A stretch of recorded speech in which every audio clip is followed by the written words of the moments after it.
what's up you guys, this is Rob from Gay Guy Plays, and today on the Daily Grind slash Dress to Grind, that's what we're going with. We're going to be taking a quick look at the Towsun bundle, and then we're going to revisit each of the weapons that come along with it. So let's go ahead and jump in. I've got a couple different looks to kind of like show this off on, because there's some very interesting things about this that I kind of actually really like. Alright, so let's start off with the Centauri Towsun SANDR. I think I'm saying it right. It sounds like it's Asian. I'm a really bad Asian, so I'm not very good at paying attention to these. But basically, it's the Centauri SANDR with a little bit more embellishment on it. Now, as you guys know, one of my biggest issues with the Centauri SANDR is just how lasagna noodle-y it is. Like, if you look at it, it's just like 3 thick lasagna noodle pieces that are all stuck together. Now, to be honest with you, I actually prefer the original SANDR to this one, because that one's a little bit more simple, you know, it's not too crazy. But the one thing that I have to say, and this actually applies to all of the Towsun pieces, which I actually really like, and I think it's cool, if you look at the energy color, it actually blends in with the accent color, or the tertiary. So if you can see how that kind of like fades in and fades out with the tertiary color, I think that's absolutely cool. And this actually translates into the rest of the weapon set that they have too.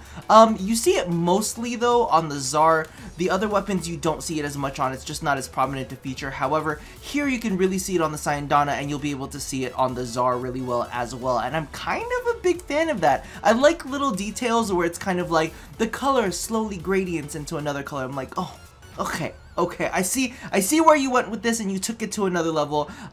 Big fan of that portion of it. The stiffness, I'm still not a huge fan of. However, I do think that it actually looks nice. So if you're a fan of the Centauri SANDR and you're looking for something with a little bit more zhuzh, this is definitely an option for you. Alright, so let's take a look at the Tsar. I really like the patterning on the barrel part of it. I think it's really cool.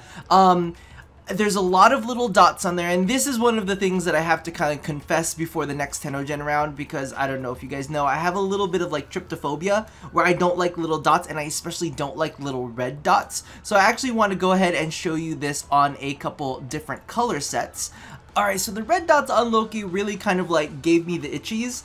But as you can see here, I've actually paired it up with the Mirage Morgaine skin, which is absolutely gorgeous with it. It's got this like really fine, delicate detailing that I'm really a big fan of, and it's kind of like a softer look for it, which I think kind of goes well with both of these skins together, because they're kind of swirly and they've got, you know, their accents go well together, and the softness of that pink really does kind of, I know it sounds weird, but it provides a really interesting juxtaposition with the fact that this is a fucking cannon. It's literally a cannon that has been ripped off, but we're gonna put like soft little embellishment doodly bops on it, and it makes it all better.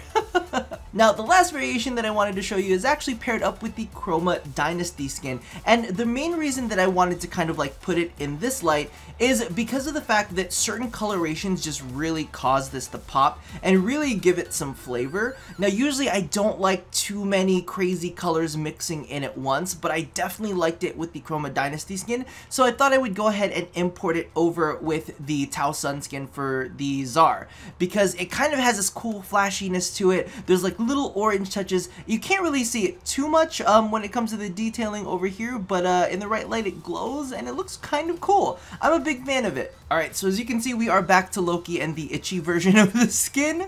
But the Twin Rogas, I'm gonna be honest, this version I'm not necessarily the fondest of, mainly because one of the metallic sections, I think it's a tertiary section, governs a lot of the metallics, and a part of me always wants to make this dark. A part of me always wants to make kind of like metallic, like machinery sections. I don't even say metallic sections, but like machinery sections.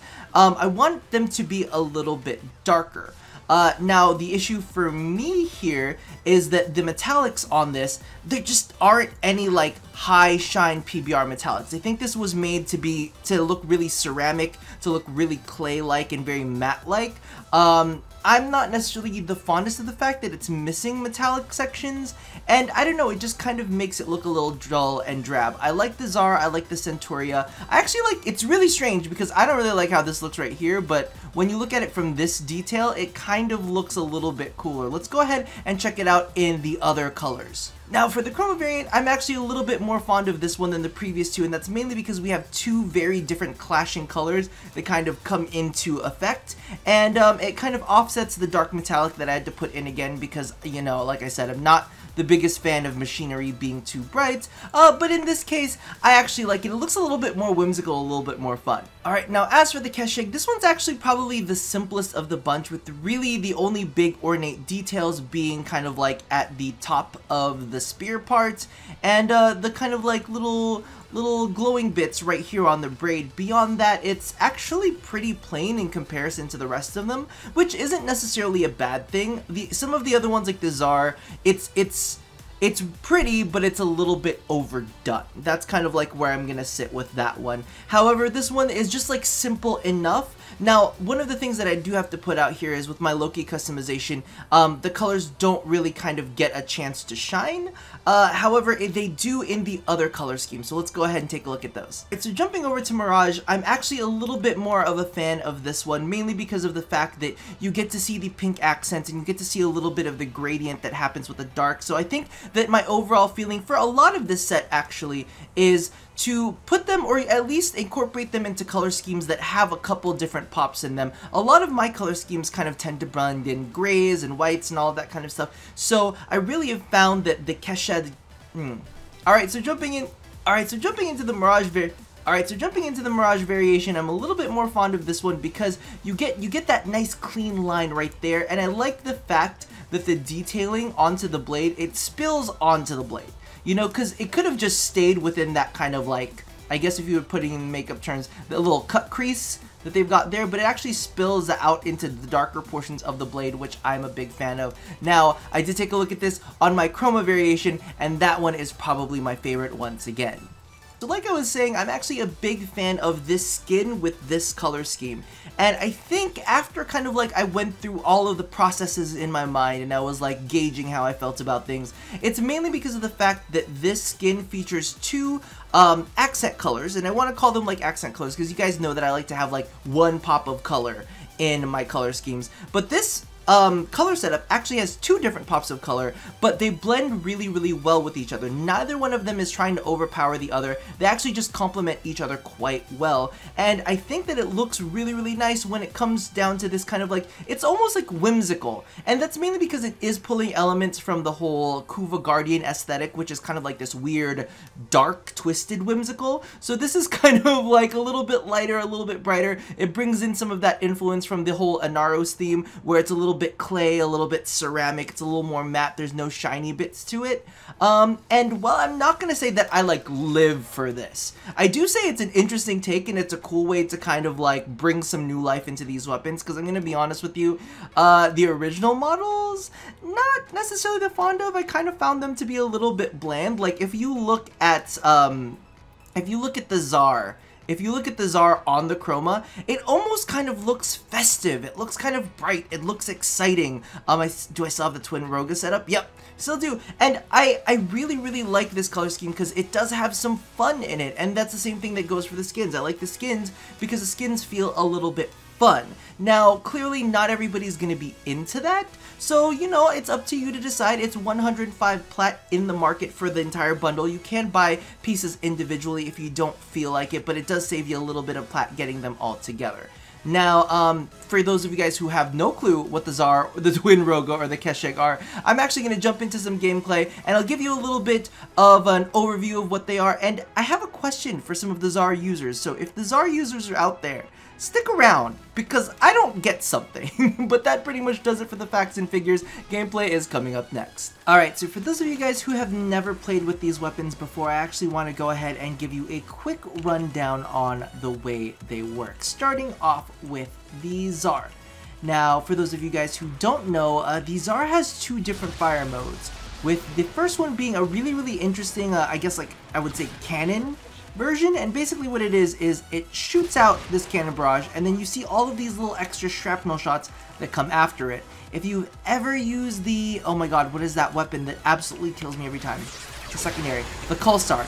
It's basically like the primary version of the Star. However, it's not as, I'm gonna say it's not as terrible, mainly because of the fact that they actually changed the self-damage a little bit on it. Initially, all of its little bomblets were doing pretty much the full damage to you. But what they actually changed it to was that the primary weapon itself, or the primary explosion itself, would deal the full damage, and all of the little additional bomblets actually did reduce damage, so it would not feel so bad if you got caught out with it. It's got a decent critical chance. It's got 15% crit and 20% status. It's kind of meh on the crit end. The status end is alright, but it does have a 2.5 times crit multiplier, so that's where you're gonna see a lot of where the crit power comes from. Plus, it's got all the little bomblets, so it's like extra chances to crit, I guess you could say. Its next fire mode is actually the Barrage version, and it's kind of like this is flak cannon. So as you can see right there, the one thing to note about it is it does have, well, there's a couple things to note about it. The first thing is it's got innate punch through, which is fantastic. However, the other thing to note about it is ineffective past 15 meters. As in, no, its damage doesn't drop off at 50 meters, it just stops. There is no damage beyond 15 meters, so that is definitely something to keep in mind when you are using this weapon. Now, I did say that I wanted to ask the players of this weapon a question, because here's the thing, don't get me wrong, I like the Tsar. I quite enjoy playing with the Tsar. I think it's really, really fun. I think it instills a little bit of this panic mode, because you do have to swap between the two modes, and you have to almost remember that you've swapped between those two modes, because one is meant for longer distances, as you could probably tell with the cannon barrage, and the other one is meant for shorter distance, which is just the standard, like the flat cannon barrage, right? So I always get panicky because I'm like, did I swap over? Am I using the appropriate one, or am I gonna blow myself up and die? So, it's got a really good, strong fan base, so I'm kind of wondering, for those people, I mean, do you love it because it's fun, or like, what is the reasoning behind it? Because y'all seem to enjoy it, like, a lot more than I do, and I enjoy a lot of things in the game. Now let's move on to the next weapon, which is the Twin Roga. Now, the best way for me to kind of explain this weapon is the fact that it's almost like a dual brack. It's almost like as if you were dual wielding the brack, because it is dual shotgun pistols. I guess that's the best way to put it. It's got incredible stopping power, but its supplemental stats are kind of garbage. It's got 10% crits and 15% status. Now, the 15% status isn't super ridiculously terrible, but on a weapon with only 2 weapons in the mag, and it's kind of like a one shot, one kill kind of weapon. Everybody on Twitch loves my accents. They're like, oh my god, Rob, you best accent person in the world. But yeah, no, the Twin Roga is basically a very, very powerful, like, single hitter. And it's got a lot of stopping power, but it has no supplemental stats to really see it through. And last but not least, because we're about to finish this up here, is the Kesheg. Now, this is one of those weapons that I really like for slide damage. It's got like 7% crit and 10% status, which make it pretty meh. But really where it excels is in its slide damage, because it has a 2.5 times critical multiplier on its crit chance. So you pair that up with Maiming Strike, and this thing can actually deal a lot of damage. Not excessive amounts, because I tested out in the simulacrum, and it really definitely fell off. But unless you're going up against heavily armored units, it's not really something that you need to worry about too much. If you're like fighting against the Corpus or the Infested, you're going to be fine with the Kesheg and its slide damage with that 2.5 times crit multiplier and Maiming Strike, which guarantees you 90% chance to crit. So that's going to be nice, especially if you're not the kind of person who likes to swap into your melee weapon. If you're the kind of person who likes to just like have your like shotgun equipped or your secondaries equipped and then just do some slide damage, the Kesheg is perfect for that. But beyond that, it's kind of useless, if I'm gonna be completely honest with you. Regardless, that kind of does it for the weapon wrap-up. Let me know how you guys feel about the Towsun skin collection. And if you are a big fan of the Tsar, please chime in the comments and let me know what it is that absolutely wrecks your body and soul, because you guys are like One Direction fans when it comes to the Tsar. You would swear that it was like a 90s boy band, and you are like losing your mind. 90s or is it 2000s? I really don't remember that period in time, but it's something around that. Regardless, let me know how you feel in the comments below, and as always, love somebody, hurt nobody, and touch your body. I'll see you guys next time. Bye-bye!